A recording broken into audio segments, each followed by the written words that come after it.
यदि आपके बच्चों की शादी में लगातार देरी बनी हुई है, बच्चों की उम्र शादी के लायक हो चुकी है, आप अपनी तरफ से पूरा प्रयास कर रहे हो, लेकिन कोई भी अच्छा रिश्ता नहीं मिल पा रहा है, या फिर रिश्ते आना बंद हो गए हैं, या फिर जो भी अच्छा रिश्ता मिल रहा है, वो रिश्ता पक्का नहीं हो पा रहा है। यदि इस प्रकार की सिचुएशन से आप लोग गुजर रहे हैं तो ये वीडियो आपके लिए है। आज मैं आपको इस वीडियो के माध्यम से जल्दी शादी होने का एक ऐसा सरल एवं चमत्कारी उपाय बताने वाला हूं जो कि अपने घर में ही रहकर करना है। करना कब है? 21 मई 2026। इस दिन एक अद्भुत योग का निर्माण हो रहा है। इस दिन गुरुवार है और साथ में पुष्य नक्षत्र आ रहा है, तो बन गया गुरु पुष्य योग। और साथ में इस दिन सर्वार्थ सिद्धि योग का भी निर्माण हो रहा है, यानी कि एक ऐसा दुर्लभ योग बन जाता है। ऐसे दुर्लभ योग में यदि कोई भी उपाय कर लिया जाए तो इसका जो रिजल्ट होता है वो बहुत जल्द देखने को मिलता है। यह उपाय यदि बच्चों की मां करे तो बड़ा ही अच्छा रिजल्ट आने वाला है। और यदि बच्चों के पिता करना चाहें, पिता भी कर सकते हैं। और यदि बच्चे खुद करना चाहें, लड़का हो या लड़की हो, तो खुद भी कर सकते हैं। लेकिन विशेष रूप से यदि बच्चों की मां करती है तो इसका जो रिजल्ट है वो अधिक देखने को मिलेगा। करना क्या होगा, आपको ये भी बता देता हूं। यह उपाय आप या तो सुबह कर लीजिए या शाम को कर लीजिए।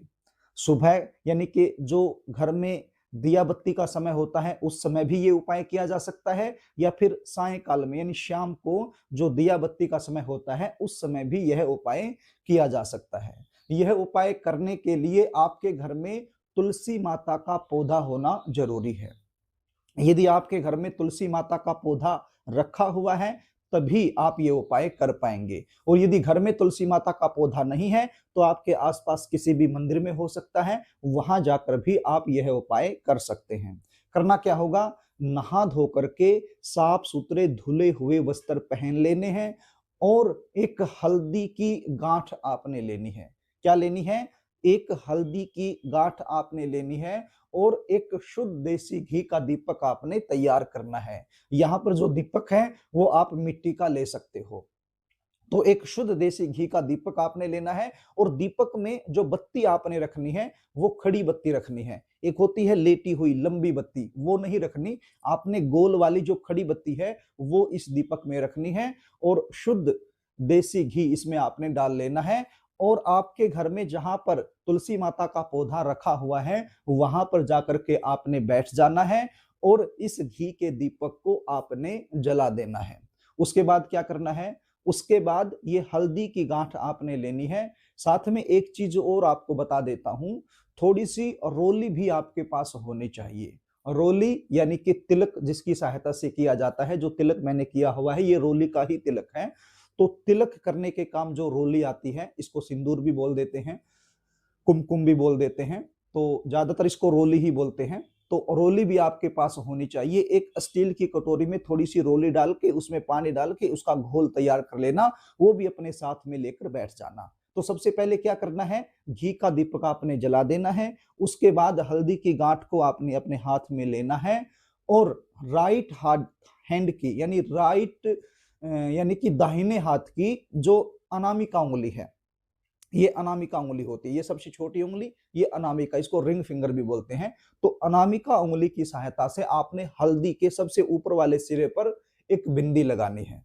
क्या लगानी है? एक बिंदी लगानी है। और परम पिता परमेश्वर से आपने प्रार्थना करनी है कि हे परम पिता परमेश्वर, हे विष्णु भगवान, हे तुलसी माता, मेरा बेटा या मेरी बेटी, देखिए आप जिसके लिए भी आप ये उपाय कर रहे हैं आपने बोल देना है। यदि बेटा है तो बेटा, बेटी है तो बेटी। मेरा बेटा या मेरी बेटी की जन्म कुंडली में किसी भी प्रकार का कोई भी दोष बना हुआ है जिसकी वजह से शादी में लगातार विलंब हो रहा है, अच्छे रिश्ते नहीं आ रहे हैं या फिर रिश्ते आना बंद हो गए हैं, तो किसी भी प्रकार का कोई भी कुंडली दोष यदि बना हुआ है तो उस कुंडली दोष का निवारण हो जाए। और इस उपाय का 100% लाभ मुझे मिल जाए, मेरा बेटा या मेरी बेटी की जल्दी शादी हो जाए। तो बिंदी लगाने के बाद इस प्रकार से आपने बोलना है। उसके बाद आपने दूसरी बिंदी लगानी है। जो पहली बिंदी लगाई है ठीक उसके नीचे आपने दूसरी बिंदी लगानी है और फिर क्या बोलना है, हे परमपिता परमेश्वर, हे विष्णु भगवान, हे तुलसी माता, मेरा बेटा या मेरी बेटी के ऊपर किसी भी प्रकार का पितृदोष यदि लगा हुआ है, क्या लगा हुआ है, पितृदोष यदि लगा हुआ है, जिसकी वजह से शादी में अड़चने आ रही हैं, शादी में लगातार देरी बनी हुई है, अच्छा रिश्ता नहीं मिल पा रहा है, तो यह उपाय करने से हर प्रकार का पितृदोष खत्म हो जाए, यानी पितृदोष का निवारण हो जाए और इस उपाय से मेरा बेटा या मेरी बेटी की जल्दी शादी हो जाए। तो इस प्रकार से आपने बोलना है। उसके बाद आपने तीसरी बिंदी लगानी है।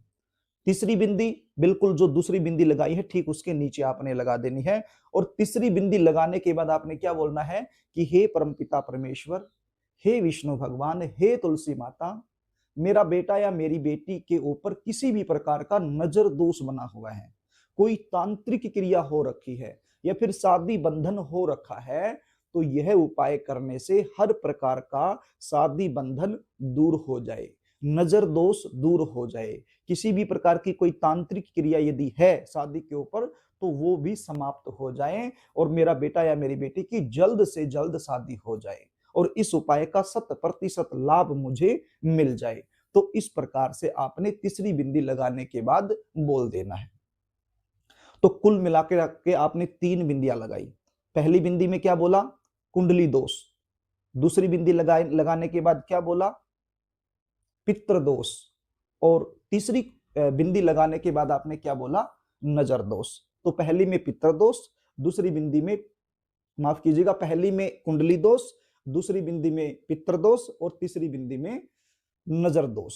तो इस प्रकार से आपने बोलना है और प्रार्थना करनी है। उसके बाद क्या करना है, उसके बाद तुलसी माता का जो पौधा यदि आपने गमले में लगा रखा है तो थोड़ी सी मिट्टी हटाइए आप और उस मिट्टी के अंदर इसको दबा दीजिए। और यदि जमीन में ही आपके घर में तुलसी माता का पौधा लगा हुआ है तो जमीन में थोड़ी सी मिट्टी हटाइए, तुलसी माता का जो पौधा है बिल्कुल उसके नजदीक से, उसकी जड़ के पास से थोड़ी सी मिट्टी हटाइए और ये हल्दी की जो गांठ है ये आपने उसके अंदर दबा देनी है और हाथ जोड़ करके परम पिता परमेश्वर से, श्री विष्णु भगवान से बिल्कुल भाव के साथ, आपने श्रद्धा के साथ और विश्वास के साथ आपने प्रार्थना कर लेनी है। आपका जो बेटा है उसका नाम बोल देना है, जो या बेटी है उसका नाम बोल देना है, उसका गोत्र बोल देना है और जल्दी शादी होने के लिए आपने प्रार्थना कर लेनी है। और यदि बच्चे यहाँ पर कर रहे हैं तो बच्चे भी इसी प्रकार से करेंगे, वो अपना नाम बोलेंगे, अपना गोत्र बोलेंगे और अपनी जल्दी शादी होने के लिए प्रार्थना करेंगे। तो ये छोटा सा उपाय आपके लिए चमत्कारी सिद्ध हो सकता है, विवाह में आ रही बड़े से बड़ी अड़चन को तत्काल दूर करके जल्द से जल्द शादी होने का एक प्रबल योग बना सकता है। तो इस प्रकार से ये उपाय आपने कर देना है। अब ये जो हल्दी की गांठ आपने दबा दी है इसको आपने निकालना नहीं है, इसको अंदर ही रहने दीजिए। रिश्ता पक्का हो जाए, शादी भी हो जाए, तब भी इसको अंदर ही रहने दीजिए। कभी आप गमला बदलते हैं या कुछ करते हैं तो जहां भी मिट्टी जाती है वहां इसको जाने दीजिए। यानी कि इस हल्दी की गांठ को दबाने के बाद आपने भूल जाना है कि आपने हल्दी की गांठ इसके अंदर दबा रखी है। यदि आप जानना चाहते हैं कि आपके बच्चों की शादी कब होगी, कौन से साल में होगी, कौन से महीने में होगी, कैसे परिवार में होगी, शादी के बाद का जीवन कैसा रहने वाला है, जीवन साथी कैसा मिलने वाला है, या फिर गुण मिलवान करवाना चाहते हो, जन्म कुंडली के आधार पर जल्दी शादी होने के लिए क्या करना चाहिए, क्या नहीं करना चाहिए, ये सब आप जानना चाहते हो, तो आप अपने बच्चों की जन्म डिटेल लिखकर स्क्रीन पर दिखाए गए व्हाट्सएप नंबर के जरिए मेरे पास भेज सकते हो और अपने बच्चों की जन्म कुंडली मुझसे दिखा सकते हो और संपूर्ण जानकारी आप मुझसे प्राप्त कर सकते हो। जन्म कुंडली देखने की हमारी एक फीस होती है, वो फीस आपको पे करनी होती है, उसके बाद ही आपको संपूर्ण जानकारी दी जाती है। तो प्रिय दर्शकों, यदि कार्यक्रम आपको अच्छा लगे तो इस वीडियो को लाइक जरूर कर देना, इसको शेयर भी कर देना ताकि आप पुण्य के भागीदार बन जाएं और इस उपाय का आपको 100% लाभ मिल जाए। इसलिए कमेंट बॉक्स में ओम श्री गुरुवे नमः जरूर लिख देना। आज के लिए बस इतना ही, आगे फिर मिलेंगे, तब तक के लिए नमस्कार।